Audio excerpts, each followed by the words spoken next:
शम्भो शम्भो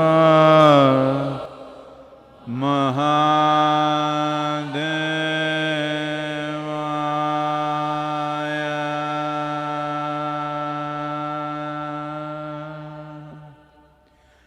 योग योग योगेश्वराय भूत भूत भूतेश्वराय काल काल कालेश्वराय शिव शिव सर्वेश्वराय शम्भो शम्भो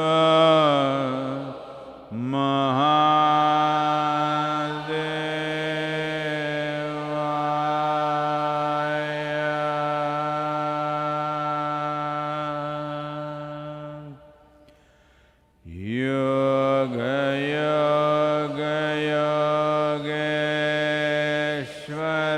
योगेश्वराय भूत भूत भूतेश्वराय काल काल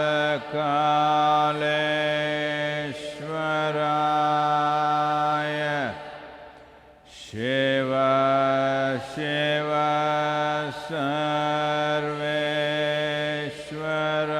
सर्वेश्वराय शम्भो शम्भो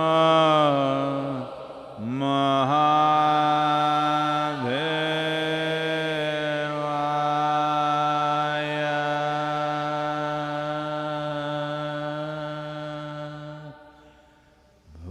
योग योग योगेश्वराय भूत भूत भूतेश्वराय काल काल कालेश्वराय शिव शिव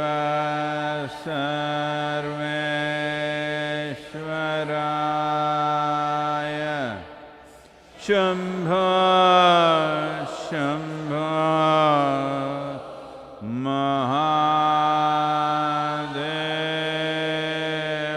महादेवाय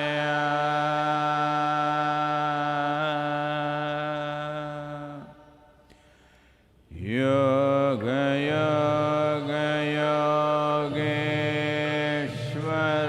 योगेश्वराय भूत भूत भूतेश्वराय काल काल कालेश्वराय शिव शिव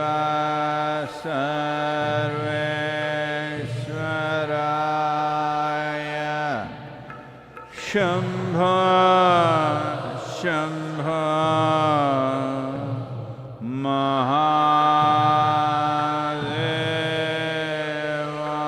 महादेवाय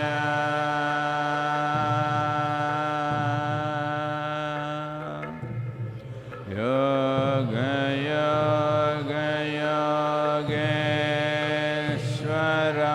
योगेश्वराय भूत भूत भूतेश्वराय काल काल कालेश्वराय Shiv Shiv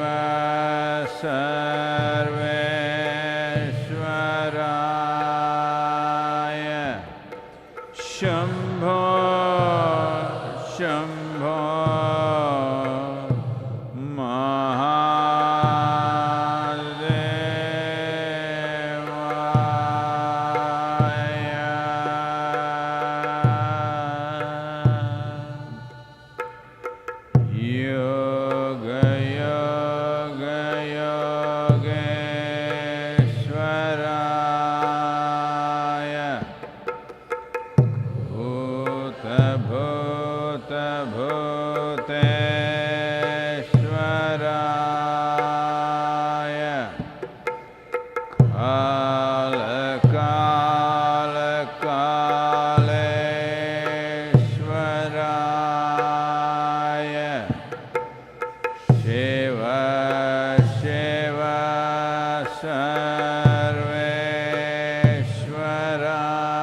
Okay.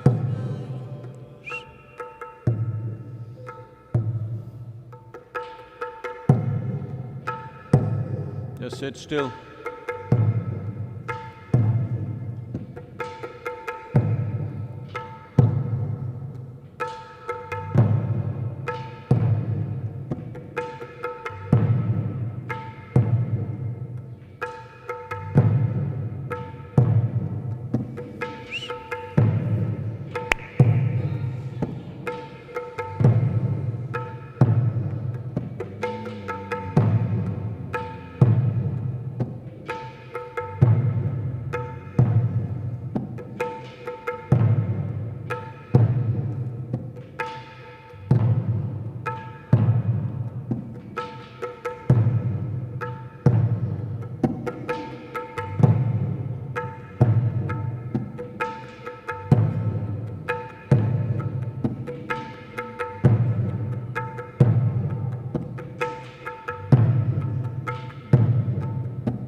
Yugarato va bhogarato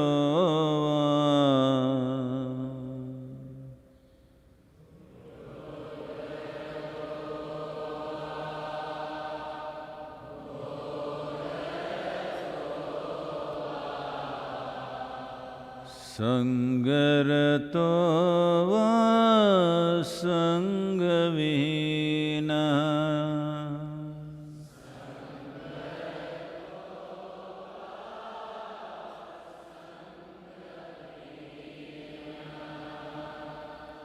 Yasya brahmani ramate chitta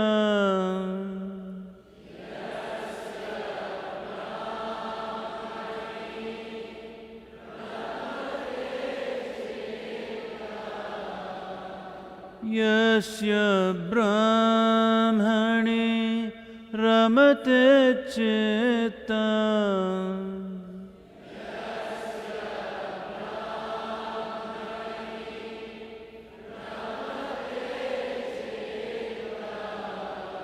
Nandati nandati nandateva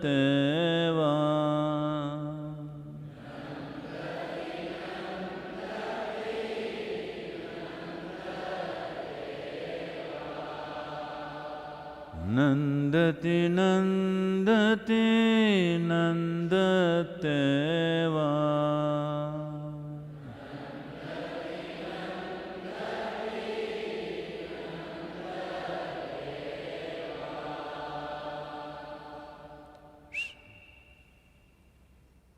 Please open your eyes.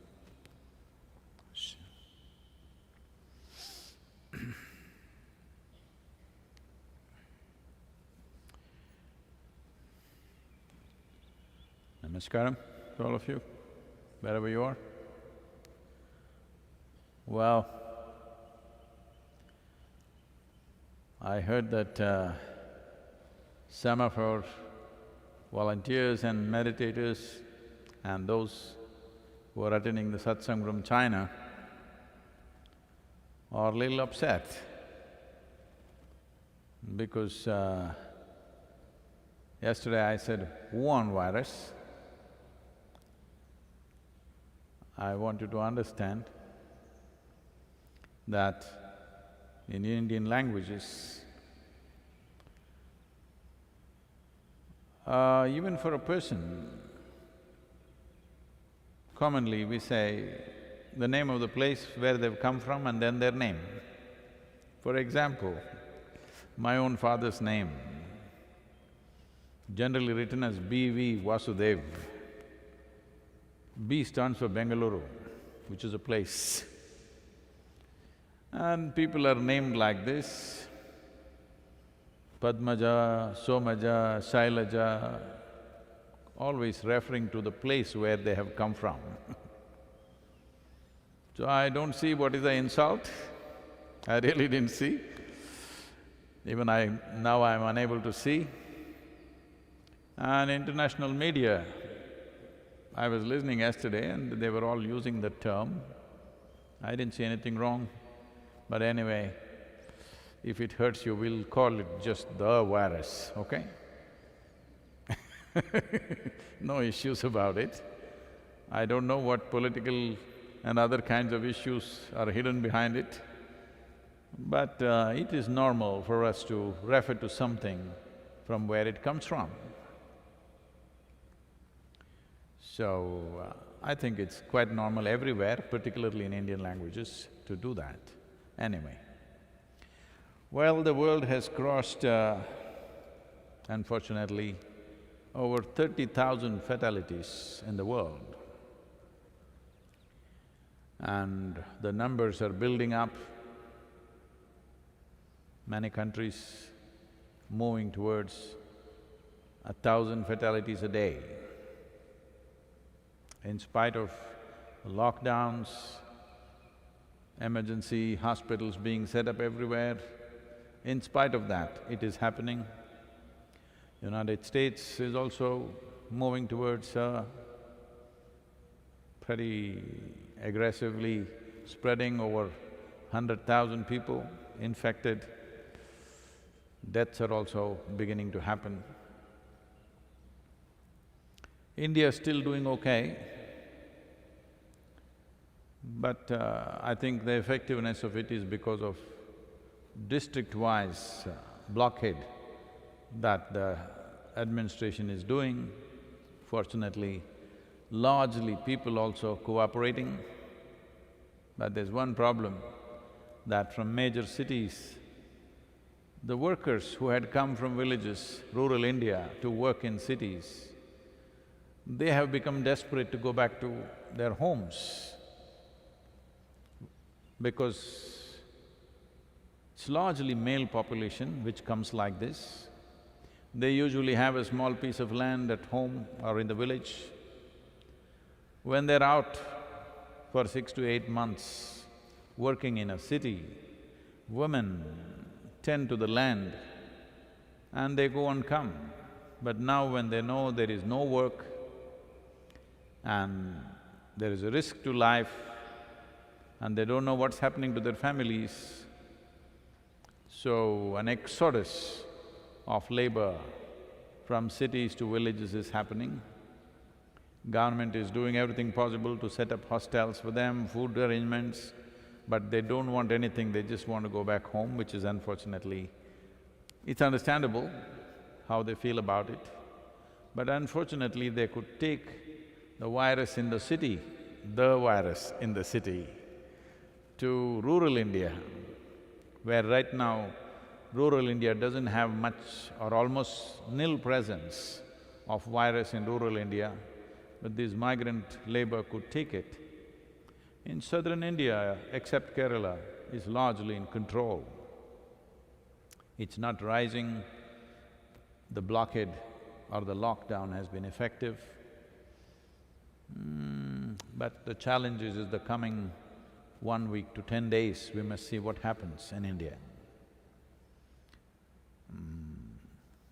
It all depends what we do, every one of us. Because there is a problem in human mind, as days pass by, nothing happened, they will become complacent. Nothing happened means what? You want people around you to fall dead? Is that something happening? Nothing happened means everybody is well. It is not a time to become complacent.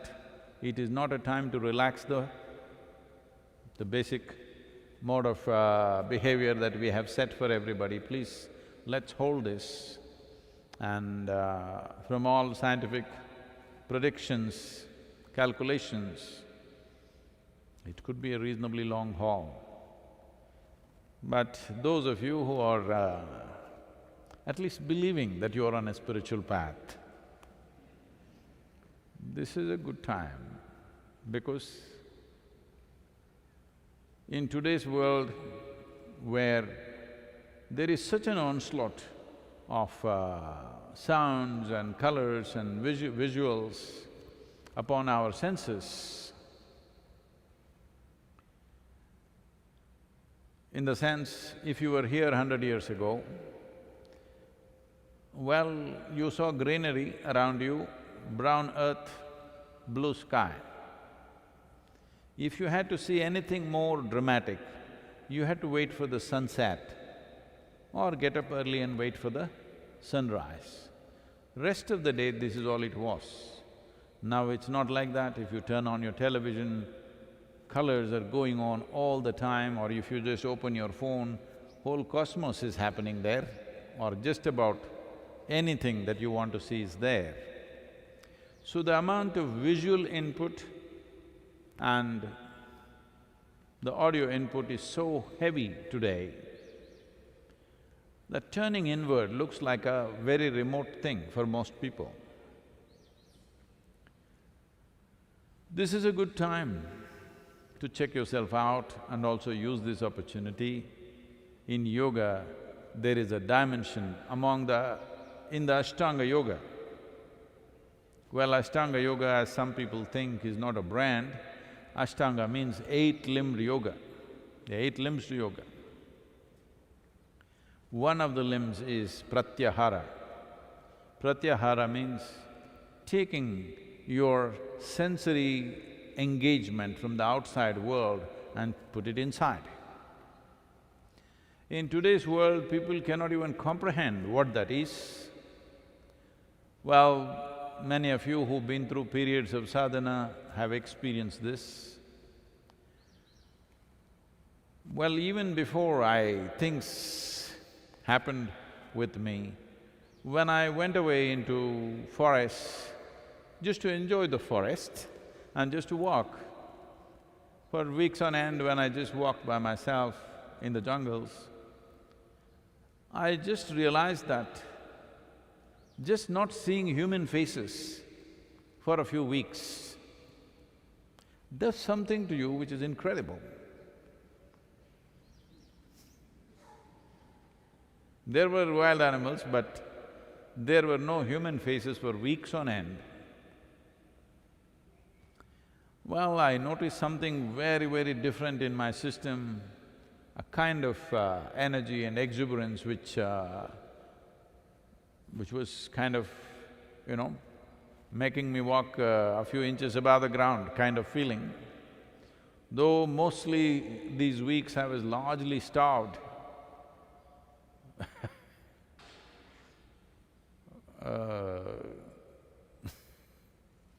No, I'm just laughing at the pains of hunger now because they're very painful.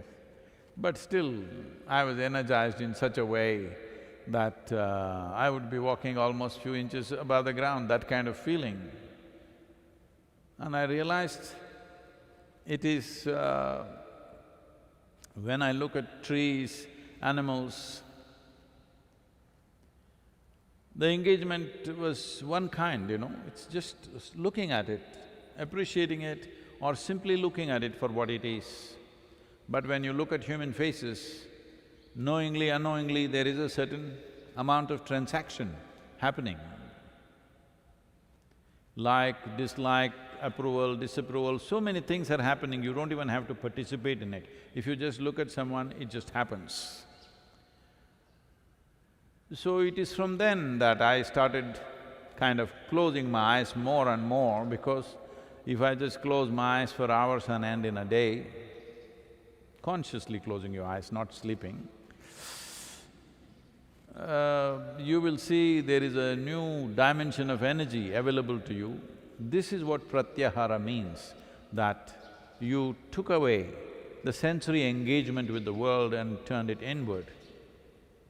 This is a good time, if you're willing, wherever you are, to experiment with this, that if not the whole day, let's say 6 hours a day or 12 hours a day or whatever is possible for you. You can even start with 1 hour or 2 hours, just keeping your eyes closed, not looking at anything. Initially, your mind may go all over the place, it's okay, don't try to control it, let it go wherever it wants. I want you to understand it doesn't go anywhere, it's just replaying old stuff. Oh, my mind will go somewhere. No, your mind doesn't go anywhere. This is the illusion you have to break, that you believe your mind is going somewhere, which means you're misunderstanding psychological process for an existential reality. Psychological process is just made up by you playing your own stupid, badly directed cinema and believing it's true. This is a good time. It's a good time that you try to do this in a day, a certain amount of time, whatever that is. You close your eyes and sit. But something happened, somebody made some noise, somebody did something. Okay, not like that. Especially when you think something important is happening, you must close your eyes. Yes. Because engagement with the world has to become conscious, that's all. If engagement with the world is conscious, however much you are engaged with the world, it doesn't leave you, disturbed or freaked out. When your engagement is compulsive and reactionary, then you will see smallest things are throwing people off. Most human beings just earning a living, raising a family, dying one day. For this, how much turmoil people are going through is unbelievable. It's not even fair just to do simple things that every other creature is doing. Right now, look at the sparrows. Evening family affairs, they're settling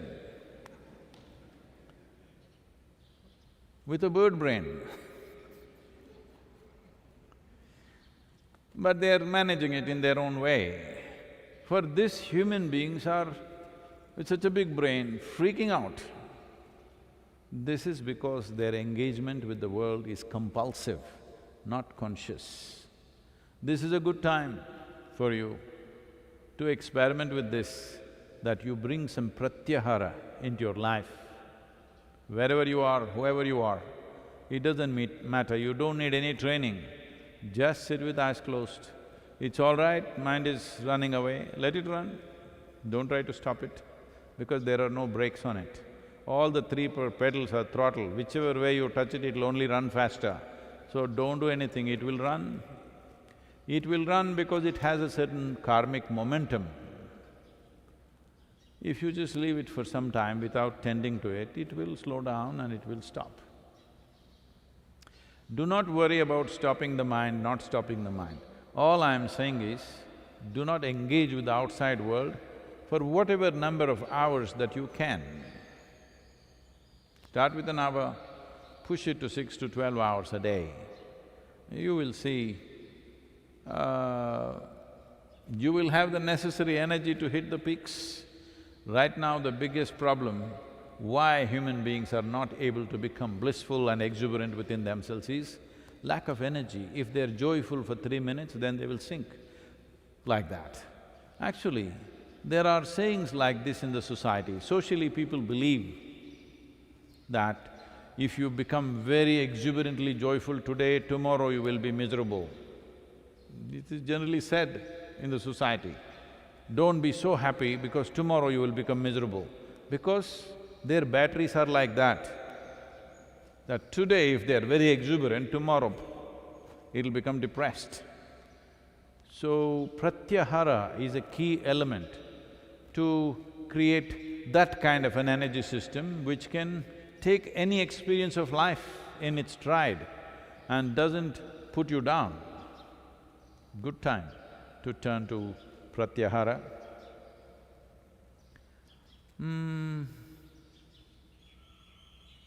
The important thing is, if you engage with your thought process, that is not internal, that is also engagement with the world. No, I did not look at anybody's face, I was just thinking. This is also engagement with the world because your thought doesn't belong to you. The content of the thought is all from outside. You are running a private world in your head, but there is no private world. Existentially, there is only one world, you either live in it or you don't. Your private world is a madhouse that you made up. Sometimes, of course, it gives you some pleasure, but living in an illusory, made-up world is not going to last for long. Especially if you know, people are always saying, I got disillusioned. This is my blessing, you must get disillusioned as quickly as possible. Because disillusion means all your illusions got destroyed. Should this not happen at the very beginning of life? It should happen at the earliest time, that all your illusions fell apart. My blessing is, may you live in the majestic beauty of this creation, not in your own illusion, however sweet it looks right now. Please, question. Sadhguru, the first question is from Giordano. Namaskaram, Sadhguru. Where is he from? Can we ask or no? Is not mentioned, Sadhguru. Okay. Social media question. Okay, we cannot ask him because we cannot say where they came from. If living here as a yogi is so ecstatic and blissful, why would one want to escape the cycles of rebirth?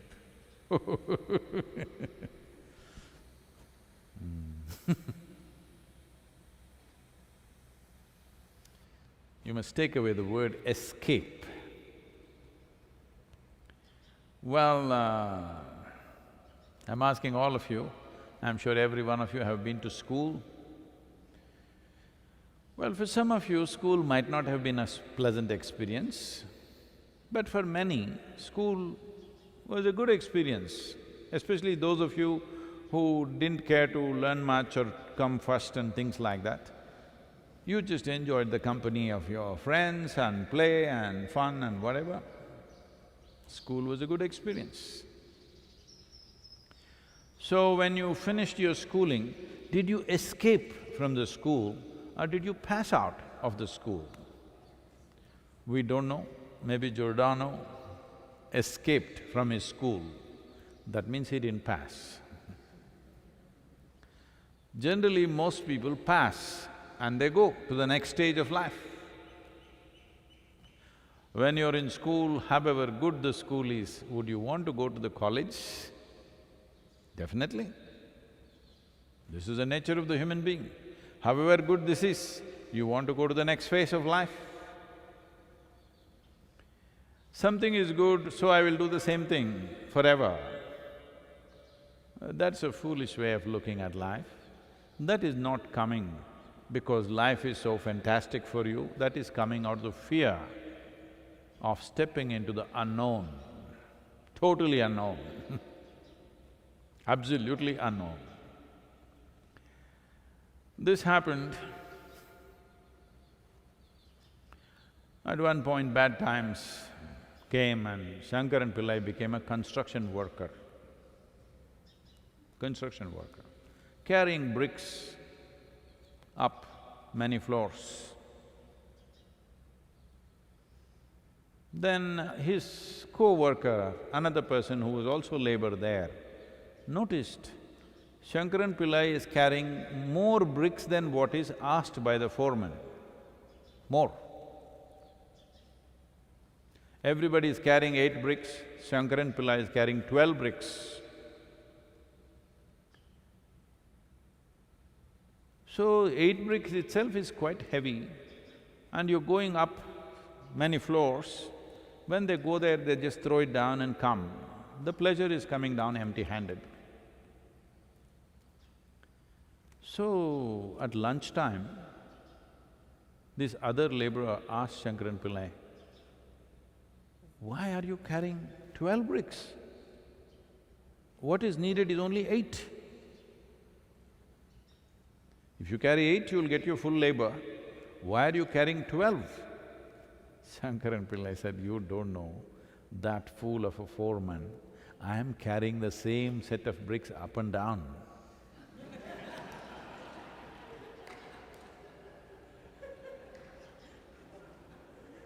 Brilliant. So, there are many people like this. They are carrying on with the same stuff up and down, punarapi jananam, punarapi maranam, going on and on. This is happening simply because life is compassionate, creation is compassionate. It sets screens for your memory. If these screens are broken, you will be so miserable right now. If you realize you've been doing the same stupid stuff 100 times over and still you're doing the same thing with the same misunderstandings, you will want to kick yourself. So, one who has broken these screens and not become miserable because of that, this is why opening up one's memory beyond the present realm of experience first needs a very strong psychological foundation, not spiritual, psychological foundation.